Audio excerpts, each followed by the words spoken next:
Hi everyone! Here's the rice mask tutorial that you all have been asking me to make. You're going to need 1 cup of rice and 3 cups of water. Before we cook the rice, I want you to rinse the rice 2 to 3 times, and this helps remove impurities such as dust, dirt, debris, and excess starch, all the stuff we don't want on our skin. I'm cooking with a rice cooker, but if you don't have one, you can just boil over your stovetop in a pot. I suggest if it's your first time making this rice mask to start with a smaller batch, so use 1/4 cup of rice and 1 cup of water.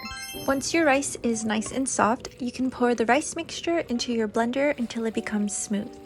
Add more water if you want your mask to be more runny, but I prefer my mask to be a bit more on the thicker side. This recipe is super customizable to suit your preferences. Once you get the consistency that you like, pour it into a bowl and let the rice mask cool down. Please do not put boiling hot rice on your face. Leave the rice mask on for 10 to 15 minutes, then wash it off and continue on with the rest of your skincare routine.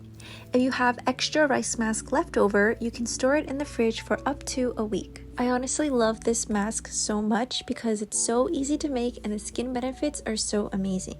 It brightens hyperpigmentation, it soothes redness and acne. Thanks so much for watching, and please let me know what other videos you'd want me to make. Bye! I'll see you in the next video, and thanks so much for subscribing to me. I love you!